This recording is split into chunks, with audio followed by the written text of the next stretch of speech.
Bonjour et bienvenue dans cette nouvelle vidéo consacrée à la relation client à l'ère de l'intelligence artificielle. Alors il y a quelques mois déjà, je vous avais proposé une vidéo sur l'expérience client et nous avions vu comment les technologies avaient permis aux entreprises de remettre le client au centre du jeu. L'arrivée de ChatGPT, cette IA qui comprend et nous répond dans notre propre langage, va repousser les frontières de la relation client. Et c'est peut-être même l'un des premiers secteurs sur lequel l'IA générative va avoir un impact majeur. C'est ce que je vous propose de découvrir dans cette vidéo. Alors avant de démarrer, n'oubliez pas de vous abonner à cette chaîne. Non pas que je sois un youtubeur professionnel et j'en ai pas l'ambition, mais vous m'aiderez ainsi dans la visibilité de ce contenu. Merci beaucoup. Alors tout d'abord, une petite précision. Quand je parle de ChatGPT, c'est une simplification. En effet, ChatGPT est une application personnelle, un super assistant. Vous n'allez pas pouvoir l'utiliser pour répondre à des clients directement, sur votre site web ou dans vos mails. Mais derrière ChatGPT se cache une IA particulière, le Large Language Model, le LLM. Et des LLM, il y en a des dizaines sur le marché. GPT-4, Mistral, Meta Llama. Et la plupart sont disponibles dans le cloud, et donc on peut les exploiter dans d'autres programmes informatiques que ChatGPT. C'est ce qu'on fait chez UTech. Alors venons-en au sujet de cette vidéo, la relation client. Et on va débuter par une mise en pratique qui pourrait être étonnante. L'IA au service des agents de l'administration française. En octobre 2023, le ministre de la fonction publique de l'époque, Stanislas Guerini, a lancé une grande phase d'expérimentation de l'IA dans l'administration. L'administration reçoit énormément de demandes via ses différents sites web, et bien souvent les questions sont à peu près les mêmes. Les agents ont pu s'appuyer sur une IA qui préparait les réponses, ce qui permettait d'orienter le travail sur les questions les plus difficiles à traiter. Les 2 premiers mois d'expérimentation montrent des résultats plutôt positifs, car 2 tiers des agents et 3 quarts des usagers en sont satisfaits. C'est la grande force des LLM, ils sont capables de comprendre le langage naturel, le langage que vous et moi on utilise tous les jours dans toutes les langues, d'ailleurs même avec des fautes. Et ils sont aussi capables de répondre. Alors vous me direz que cela vous paraît dangereux, car ChatGPT est connu pour halluciner, c'est-à-dire pour inventer des réponses. Alors c'est tout à fait vrai, mais justement, il y a des techniques pour ne pas générer ces hallucinations. En fait, que ce soit pour une administration ou une entreprise, on ne va jamais utiliser l'IA de manière autonome. On va lui formuler un prompt très coercitif,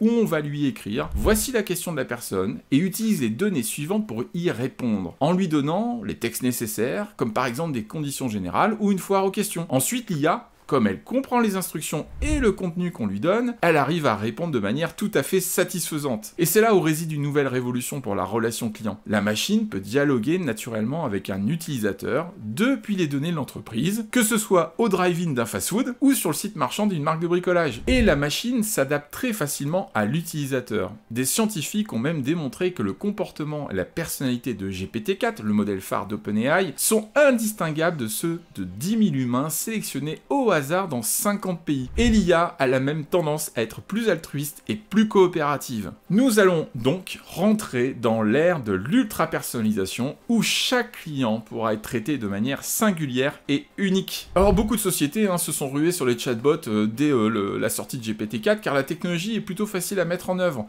En quelques lignes de code et grâce au cloud, on peut monter son propre chat GPT. Mais comme d'habitude, il y a un loup. Si c'est simple de se brancher sur l'IA dans le cloud, cela demande un certain savoir-faire pour l'exploiter. Et ce savoir-faire, eh bien, il est aussi récent que cette technologie. Aux États-Unis, un chatbot sur le site web d'un distributeur de véhicules a défrayé la chronique. Au départ, ce chat devait juste donner des informations sur les véhicules, ou les horaires d'ouverture du magasin. Mais des petits malins ont très vite vu qu'on pouvait le détourner très facilement. Dans l'exemple que vous voyez, l'utilisateur a demandé de produire un code Python au chat, et l'IA a répondu « Bah pas de problème, le voici ». Un autre utilisateur a même réussi à négocier un SUV haut de gamme pour 1 $. Alors cet exemple est assez amusant, mais ça peut être moins drôle si c'est votre entreprise. Au Canada, un juge a donné tort à une compagnie aérienne qui refusait de rembourser un billet, alors que le chatbot du site web de la compagnie avait indiqué le contraire aux passagers. Et bien désormais au Canada, la jurisprudence précise qu'un chatbot engage la responsabilité de l'entreprise comme si c'était l'un de ses employés. Et oui, il faut toujours se rappeler que les LLM ont été conçus pour être polis, serviables et utiles. Donc avant de lancer votre chatbot ou de mettre l'IA dans votre service client, il faut prendre le temps de la réflexion. Et la première chose à faire, c'est de poser un cadre d'usage. À quoi doit servir l'IA? À répondre à des clients internationaux? À aider le conseiller à trouver plus rapidement sa réponse? À aiguiller les messages vers les bonnes personnes? Quel est le rôle incontournable de l'humain pour votre marque? Avec l'IA, comme vous allez baisser vos coûts, vous pouvez démocratiser certains services et reventiler les équipes pour adresser pourquoi pas un nouveau marché ou opérer une montée en gamme. Sous le volume, un service client ne peut pas être attentif à chaque détail, être dans un parcours client sur mesure. L'IA permet vraiment de passer ce cap. Mais il faut toujours avoir à l'esprit que l'intelligence artificielle, c'est une force de transformation, pas un substitut. Si c'est juste pour réduire la taille du service client, c'est une fausse route. Il s'agit pour votre entreprise de réinventer la relation client. Alors une fois qu'on a posé sa stratégie client, il faut s'attaquer aux données. Comme on l'a vu, l'IA, elle peut répondre à tout et sur n'importe quoi, et on ne peut pas lui autoriser une telle latitude. Alors d'abord un petit mot technique, Avec les LLM avancés comme GPT-4, il n'y a pas besoin d'entraîner l'IA sur vos données. C'est la grande rupture offerte par ces modèles, leur entraînement il est terminé, leur surface cognitive est pour ainsi dire universelle, ils connaissent tout sur tout, car on leur a donné à lire quasiment tout Internet. Donc on va les utiliser comme moteur de raisonnement sur vos données, en les passant dans le prompt. Cela veut donc dire qu'il faut être capable de lui fournir les bonnes données. Car si vous avez dans vos archives plusieurs versions de conditions générales de vente par exemple, elles risquent d'être contradictoires et l'IA choisira la condition la plus juste de son point de vue. Il est donc très important de bien collecter sa donnée, la structurer, car on ne pourra pas se permettre de passer des milliers de textes dans le contexte IA à chaque demande d'un client. Il faut pouvoir l'alimenter avec le bon texte, celui qui va permettre de répondre à la question posée. Et là, l'IA, elle a encore un rôle à jouer. On peut résumer des textes, les nettoyer et les organiser avec l'intelligence artificielle. En particulier, on prendra garde aux textes de son site web,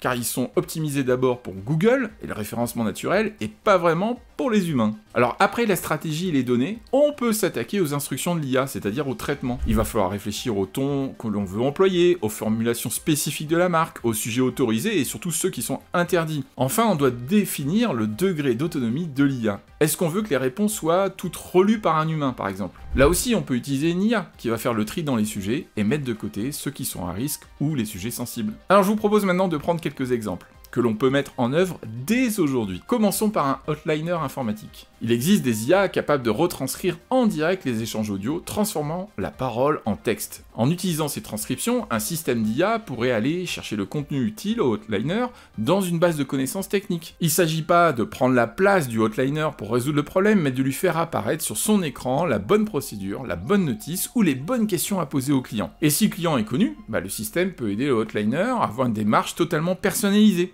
en fonction des appels précédents, du contexte du client. Non seulement l'IA rend le processus de résolution des problèmes plus efficace et plus précis, mais elle contribue également à une meilleure compréhension et anticipation des besoins des clients, ouvrant la voie à une expérience client véritablement personnalisée et attentive. Alors maintenant, on va imaginer que vous êtes à la tête de votre site e-commerce. De plus en plus de personnes achètent vos produits à l'étranger, mais vous êtes bien incapable de répondre en italien, en espagnol, en allemand, etc. Accompagner cette croissance, sans jamais parler autrement qu'en français, c'est désormais possible. Les LLM comme GPT-4 ne se contentent pas de traduire les mots.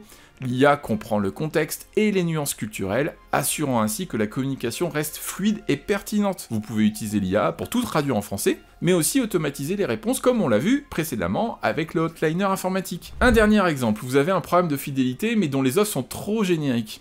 Avec l'IA, pour l'anniversaire de chacun de vos clients, vous pouvez transformer cette occasion en une expérience réellement personnalisée. Depuis toutes les données dont vous disposez sur le client, sur ses achats antérieurs, ses interactions sur les réseaux sociaux, vous pouvez générer une offre sur mesure qui résonne véritablement avec ses goûts. Alors vous allez me dire, c'est pas nouveau et ça existe déjà et vous avez raison.